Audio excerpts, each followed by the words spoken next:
평소에 예배인도 하고 뭐 기타 치고 하는 거 좋은데 오늘은 설교까지 해서 북 치고 장구 치고 하는 것 같은데요. 네, 뭐 저 개인적으로는 학교 중이 아니라서 그나마 좀 괜찮은 것 같습니다. 네, 바로 오늘 본문으로 들어가 보도록 하겠습니다. 예, 많이들 아시는 유명한 성경의 이야기예요. 성경에서 설교로 들어본 이야기, 어떤 내러티브 중에 탑 10 안에 들어가지 않을까 싶을 정도로 많이 설교가 되어지는 본문입니다.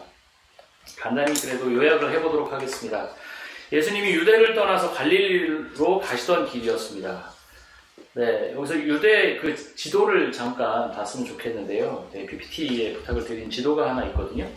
거기 보면 지도를 잠깐 보시죠. 유대는 그 이스라엘의 남쪽 지역을 얘기하는 게 이제 유대 지방, 예루살렘을 포함한 그 지역이 유대고요. 갈릴리는 갈릴리 지방 북쪽에 있죠. 갈릴리 호수가 있는 PPT에 있는 지도를 잠깐 보시면 아래쪽 중간에 염해라고 써져 있는 우리가 흔히 사해라고 부르는 호수가 있습니다. 네.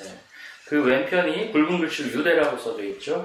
네. 그 위편에 갈릴리라고 좀 굵은 글씨로 써 있는 게 보이실 겁니다. 예수님은 어디서 주로 어린 시절을 보내셨죠? 나사렛. 예, 그러죠. 나사렛이죠. 거기는 어디 지역입니까? 갈릴리 지역입니다. 갈릴리 호수에서 약간 서편입니다. 공생의 대부분을 예수님은 어디서 보내셨나요? 예루살렘에서 보내셨습니까? 아니죠. 갈릴리 지역에서 대부분의 공생의 시간을 보내십니다. 그리고 십자가에 달리시기 위해서 예루살렘으로 이제 내려가시죠. 오늘의 장소적 배경인 수가라는 동네는 그 지도 중간에 보면 사마리아라고 써 있어요. 크게 이제 우리가 이스라엘 지역을 그 신학시대를 구분하면 맨 위쪽에 북쪽에 갈릴리, 그 밑에 사마리아, 그 중간이죠. 그 더 밑에 유대, 이렇게 세 지역으로 크게 구분할 수 있는데요. 그 사마리아의 밑에 수가라고 작은 글씨로 써져 있는 게 보이실 겁니다. 거기가 오늘 장소적 배경이에요. 예수님이 남쪽의 유대에서 북쪽의 갈릴리 지방으로 가는 길에, 사마리아는 사실 가는 길의 도중에 있는 지역이죠. 돌아가지 않고서는 꼭 만나야 되는 지역입니다. 거기서 오늘 수가라는 동네의 한 여인과 마주친 것입니다. 예수님이 길을 가시다가 피곤해서 한 우물가 옆에 앉으셨습니다. 그리고 그때 사마리아 여자 한 사람이 물을 기르러 옵니다. 여기서 그 우리가 흔히 하는 오해들을 하나 풀고 갔으면 좋겠는데 6시라고 표현되어 있는데 여기 6시를 유대 시간으로 계산하면 정오다, 12시다. 그래서 그때가 한창 더운 날씨라서 사람들이 뜸한 틈에 그 여인이 왔다라는 건 잘못된 해석이고요. 사실 요한복음에 나와 있는 시간은 그대로 로마의 시간입니다. 6시는 저녁 6시를 얘기하는 시간이에요. 예, 그동안의 그 해석은 사실 잘못됐다고 하더라고요. 신학자들이 공통적으로 그렇게 얘기하는 부분입니다. 어쨌든 그건 뭐 중요한 건 아닌데요. 예수님이 이제 그 여인에게 물을 좀 달라고 하시죠. 제자들이 나설 수도 있었지만 제자들은 먹을 걸 사러 그 동네에 들어가게 됩니다. 그러자 그 여인이 말을 합니다. 당신이 유대인으로서 어째서 사마리아 여자인 나에게 물을 달라고 하십니까? 유대인들은 사마리아 여자들, 사마리아 남자들은 물론이고 여자들하고는 전혀 말을 섞지도 않을 텐데 말입니다. 그러자 예수님이 10절에서 말씀을 하시죠. 너가 내가 하나님의 선물인 것과 내가 어떤 존재인 것을 너가 알았으면 내가 너에게 생수를 주었을 거다라고 약간 선문답에 한눈에 딱 파악이 안 됩니다. 이게 그런 선문답처럼 들리는 답변을 하시죠. 이게 무슨 얘기야 싶었을 거예요. 그러자 그 여인이 다시 대답합니다. 당신은 물 기를 그릇도 없고 이 우물은 깊은데 어디서 당신이 그 생수를 얻을 수 있습니까? 저도 어린 시절에 시골에서 살았거든요. 우물이 있었어요. 그래서 이런 두레박으로 물 뜨는 거 저도 해봤거든요. 굉장히 깊어요. 네, 그렇죠? 그 두레박이 없는데 어떻게 물을 깃겠습니까? 당연한 질문이었을 거예요. 그리고 이어서 얘기를 합니다. 이 우물은 우리 조상 야곱이 준 것이고 여기서 대대로 우리가 물을 마셨는데 당신이 야곱보다 더 큰 존재입니까? 그래서 우리에게 물을 준다고 한 겁니까? 라고 12절의 말투를 보면 약간 따지는 듯한 느낌이 들어요. 그러자 13절부터 예수님이 다시 답을 하십니다. 이 물을 마시는 자마다 다시 목마르겠지만 내가 주는 물을 마시는 자는 영원히 목마르지 않을 것이다. 내가 주는 물은 그 사람 속에서 영생에 이르게 하는 샘물이 될 것이다. 라는 오늘의 성경 본문의 정답과 같은, 결론과 같은 말씀을 하십니다. 그때부터 이 여인의 태도가, 뉘앙스가 바뀌기 시작해요. 지금 자기와 대화를 나누는 이 사람이, 이 남자가 범상치 않다. 뭔가 내공이 느껴지기 시작한 거죠. 그리고 말합니다. 주여, 그런 물을 내게도 주사 내가 물을 기르러 오지도 않고 목마르지도 않게 하옵소서. 그때 예수님이 갑자기 치고 들어오세요. 훅 들어오세요. 훅 들어온다는 표현을 젊은 사람들이 많이 쓰는데 훅 들어오세요. 가서 너의 남편을 불러오라 라고 얘기를 하십니다. 그 여인이 다시 대답합니다. 저는 남편이 없습니다. 예수님이 다시 답을 하시죠. 너가 남편이 없다는 말이 옳다. 너가 남편 5 있지만 지금 너 옆에 있는 자도 네 남편이 아니니 너의 말이 참되다. 그리고 19절에서 이제 마무리. 사실 이 본문은 오늘 19절에서 끊었는데요. 더 길게 쭉 이어집니다. 예배를 어디서 드리느냐, 그럼 더 신학적으로 할 얘기들이 많지만, 그럼 온라인 예배에서 소화할 수 없는 분량으로 넘어가기 때문에 제가 19절에서 끊었습니다. 19절에서 주여 보니까 당신은 선지자입니다. 라고 얘기를 하면서, 오늘 본문을 여기까지 보게 됐는데요. 저는 오늘 설교의 제목을 혐오의 시대를 사는 그리스도인이라고 적어보았습니다. 제목이 참 거창합니다. 그 거창한 제목을 뒷받침하기 위해서는 우선 사마리아라는 동네에 대해서 간단히 살펴봐야 할 듯합니다. 사마리아가 어떤 곳일까요? 아까 지도를 보셔서 아시겠지만 북쪽 지역인 갈릴리와 남쪽의 유대 중간에 위치하고 있고요. 서쪽으로는 뭐가 있을까요? 지중해가 있겠죠. 그리고 동쪽으로는 요단강을 끼고 있습니다. 사마리아는 대부분이 그렇게 높은 산지로 이루어지진 않았대요. 그리고 근데 간간히 해발 800m를 넘는 산지들이 있는 지역이라고 합니다. 사마리아의 역사적 배경이 중요한데요. 남유다와 북이스라엘, 이스라엘이라는 통일 왕국이 남유다와 북이스라엘의 분열 왕국 시기로 거슬러 올라가야 됩니다. 그 솔로몬의 아들 시대죠. 르호보암과 여로보암 시대. 북이스라엘 왕국의 6번째 왕인 오므리가 원래 그 세멜이라는 이게 개인인지 어떤 지역 이름인지는 확실치 않다고 하는데요. 세멜에게서 은화 2달란트에 그 사마리아라는 그 지역, 지금의 사마리아라는 지역을 사들이고 그 도시를 세우게 됩니다. 그 북이스라엘 왕국의 6번째 왕인 오므리가 왕을 삼는데요. 근데 그 북이스라엘 왕국의 마지막 왕인 호세 왕 때 아수르가 사마리아를 침공합니다. 북이스라엘이 아수르에 멸망을 하잖아요. 그리고 도시를 점령하고 거기에 있는 사마리아 지역의 거주민들을 아수르로 포로로 끌고 갑니다. 강제 이주를 시킨 거죠. 그리고 바벨론 지역에서 새로운 사람들을 데려다가 사마리아에 거주를 시켰습니다. 그리고 이후에 바벨론 지역에서 포로로 끌려간 사람들 중 일부가 바벨론 사람들과 결혼을 한 이후에 다시 사마리아 지역으로 돌아오게 됩니다. 그래서 예루살렘 지역의 유대인들, 정통성이 우리에게 있다라고 생각하는 그 남유다의 이스라엘 백성들이 보기에는 사마리아인들이 어떤 사람들일까요? 혈통적으로 이방인들과 섞여있는 혼혈민족이었어요. 이스라엘 백성들에게는 혈통적 정통성이 그 무엇보다 중요했던 사람들입니다. 그것을 표현하기 위해서 할례를 행했던 거죠. 그게 너무 중요한 이스라엘 사람들에게 사마리아인들은 이유가 어찌됐든 이방인들과 타협한, 그들의 의사와 상관없이 이방인들과 타협한 혼혈인들이었습니다. 현재 사마리아인들은 고대 이스라엘 왕국 시절에는 지분이 꽤 큰 세력으로 남아 있었지만 지금은 거의 소멸된 상태로 겨우 800명 남짓한 소수 민족이 되었다고 합니다. 지금은 학살과 강제 개종, 사마리아인들은 이런 혐오의 대상이었기 때문에 꾸준히 역사 속에 계속적으로 학살과 강제 개종을 요구받았다고 합니다. 그래서 현재는 아까 말씀드린 것처럼 어떤 민족으로, 자체적인 민족으로 존재하기 어려운, 존속이 어려운 약 800명이라는 소수 인구가 남았다고 합니다. 제가 지금 긴 시간을 들여서 사마리아라는 지역에 대해서 구구절절하게 설명을 했지만 성경에서 사마리아인들에 대해서 어떻게 한마디로 정의를 하고 있습니까? 한마디로 무엇이라고 할까요? 그래서 오늘의 설교 제목과 잇대어 있는 혐오라는 키워드입니다. 성경에서 이스라엘 백성들은 사마리아인들을 상종 못할 인간들, 대면에서는 안 될 인간들로 묘사하고 있습니다. 왜냐하면 이스라엘 백성 입장에서 그들은 이민족들, 우리말로 하면 오랑캐라는 표현을 예전에 많이 썼죠. 오랑캐가 되는 거예요. 이민족들과 피가 섞인 아주 혼탁한 존재들이기 때문입니다. 이렇게 사마리아인들은 전형적인 혐오의 대상으로 여겨집니다.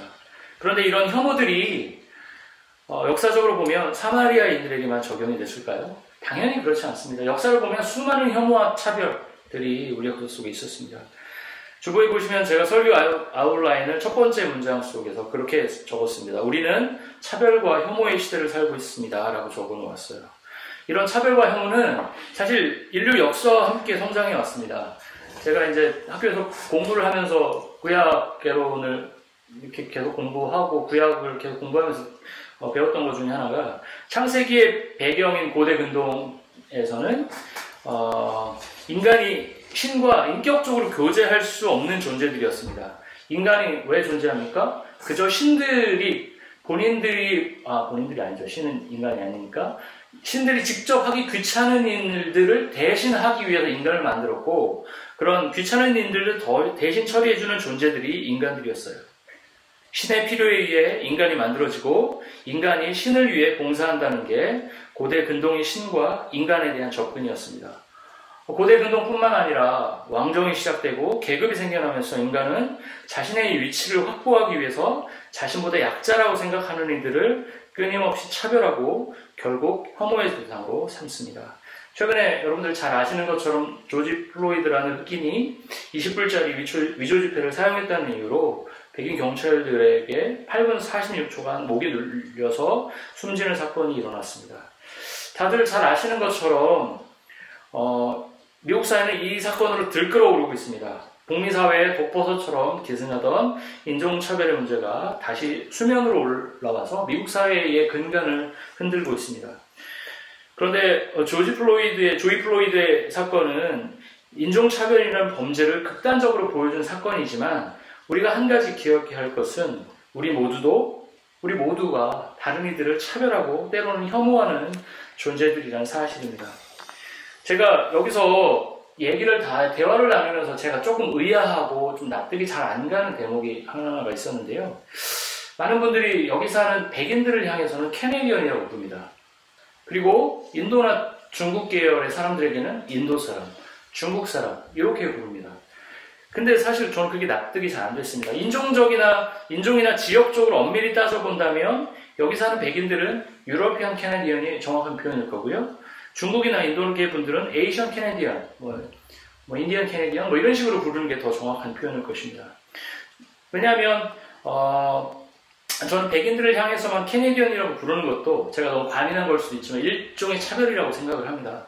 왜냐하면 캐나다는 거의 대부분 이민자들로 구성된 나라이기 때문입니다. 물론 저는 백인들이 먼저 이 땅을 와서 그들의 과도 있지만 공도 있다고 생각합니다. 좋은 사회 시스템을 만들고 이민자들을 배려하고 그런 측면에서 백인들에 대한 그 사람들에 대한 리스펙트도 있지만 그 사람들만 캐네디언이라고 생각하지는 않습니다. 이렇게 우리가 알게 모르게 누군가를 차별하고 때로는 혐오하고 살아갑니다. 아무도 자기와 대면하는 이들을 공평하고 공정하게 대하진 않습니다. 자기에게 영향력을 주는 사람에게는 조금 더 친절하고 자기가 편하게 대해도 문제가 없는 사람들에게는 그냥 편하게 대하는 게 우리들입니다. 저는 이건 그냥 누구도 부정할 수 없는 팩트라고 생각을 합니다. 한국교회에서 차별과 혐오라는 키워드를 살펴본다면 우리는 동성애자들을 향한 혐오 그리고 빨갱이라는 단어를 떠올릴 수 있을 겁니다. 사실 이 동성애 문제는 워낙 예민한 문제니까 사실 언급하기 조심스럽지만 성경 전체적으로 보면 성경은 남자와 여자가 한 가정을 이루고 사는 것이 성경의 전체적인 룰입니다. 그런데 동성애에 대한 언급은 로마서 1장과 구약 몇 군데에서 발견이 됩니다. 그런데 그렇게 성경에서 사실 동성애에 대한 언급을 많이 하진 않습니다. 그런데 한국교회에서 반동성애 운동을 하시는 분들은 마치 동성애 문제 때문에 한국교회가 망하는 것처럼 동성애자들을 향한 극단적인 혐오의 표현들을 쏟아붓습니다. 그리고 다른 그룹에서는 이건 다른 문제지만 자꾸 빨갱이라는 표현을 쓰면서 실체를 알 수 없는 혐오의 대상을 만들고 혐오를 조장합니다. 그래서 2020년 현재 한국교회는 차별과 혐오를 적극적으로 생산하는 그룹으로 인식이 된 상태입니다. 대한민국의 대표적인 주간지들의 키워드에서 한국교회는 차별과 혐오로 이미 공식적으로 그렇게 표현이 된 상태입니다.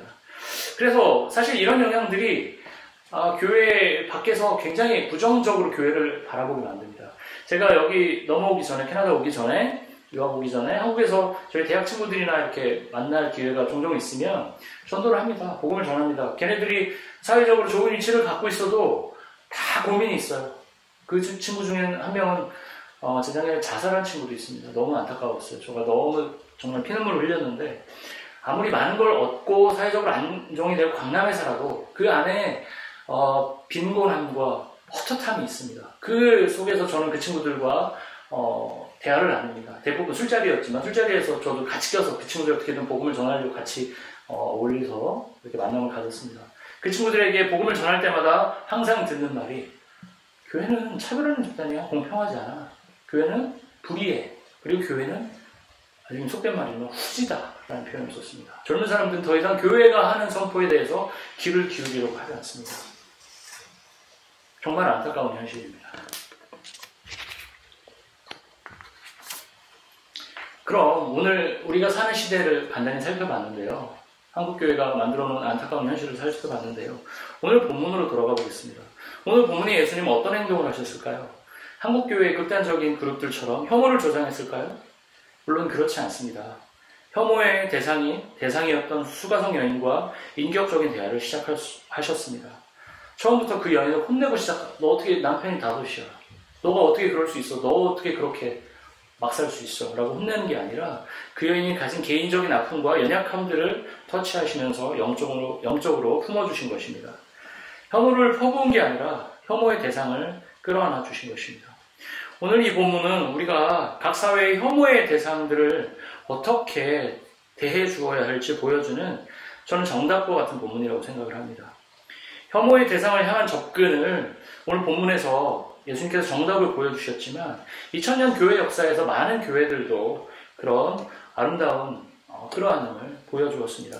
많은 예들이 있지만 시간 관계상 한 가지만 제가 예를 들어보겠습니다. 전북 김제에는 금산교회라는 초기 교회가 있었습니다. 조선 말기죠. 초기 교회가 있었습니다. 그 김제 지역은 불교의 오래된 사찰들이 많고 증산교와 같은 소위 민족 종교들의 본산지라고 할 수 있는 지역이었습니다. 그 김제에 기독교의 복음이 유입된 것은 1905년이었습니다. 남장로교 선교사 데이트라는 사람이 있었는데 그분이 용화마을의 양반 지주이자 말 사업, 마방 사업이라고 하더라고요. 말을 관리하는 사업을 하던 조덕삼이라는 양반이 그 데이트라는 선교사와 만나면서 불씨가 복음의 씨앗이 뿌려지게 되었습니다. 조덕삼은 마방에 묵고 있던 그 데이트라는 선교사를 청해서 복음을 들었습니다. 그리고 회심했습니다. 자신의 사랑채를 예배 처소로 내놓았습니다. 이것이 금산교회의 시작이었습니다. 이때부터 조덕삼은 집안 식구뿐 아니라 하인들에게도 예배에 참석할 수 있도록 했는데 그 중에는 그러니까 마방의 그 하인이죠. 거기서 이제 허드렛 일을 하던 마부 이자익이라는 사람이 있었습니다. 이후 예수님의 그 복음에 붙들린 조덕삼과 이자익은 힘을 모아서 금산교회를 세우는 데 전력을 했습니다.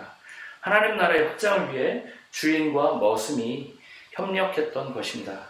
그러한 노력의 결과 두 사람은 1907년에 함께 금산교회의 리더로 임명되었고 그리고 그 해에 장로 투표, 한 명의 장로를 뽑는 투표를 하게 되었습니다. 어떤 일이 벌어졌을까요? 네, 뭔가 반전이 있으니까 제가 예를 들었겠죠? 근데 교인들과 마을 사람들은 당연히 양반인 조덕삼이 장로가 될 거라고 생각했습니다. 그런데 결과는 너무 뜻밖이었습니다. 마을의 지주였던 조덕삼을 제치고 그의 노비, 마부, 이자익이 장로로 추천된 것입니다. 반상의 신분을 철저히 따지던 시대에 이는 아주 충격적인 사건이 아닐 수 없었습니다. 그러니 여기저기서 수근거리는 소리가 날 것은 분명했겠죠. 이에 조덕삼은 그 자리에서 발언권을 얻고 교인들에게 인사를 하였습니다. 이 결정은 하나님이 내리신 결정입니다. 우리 금산교회 교인들은 참으로 훌륭한 일을 해냈습니다. 저희 집에서 일하고 있는 이자익은 저보다 신앙의 열의가 대단합니다. 나는 교회의 결정에 순종하고 이자익 장로를 받들어서 열심히 교회를 섬기겠습니다. 이 말을 들은 금산교회 교인들은 조덕삼에게 큰 박수를 보내주었다고 합니다.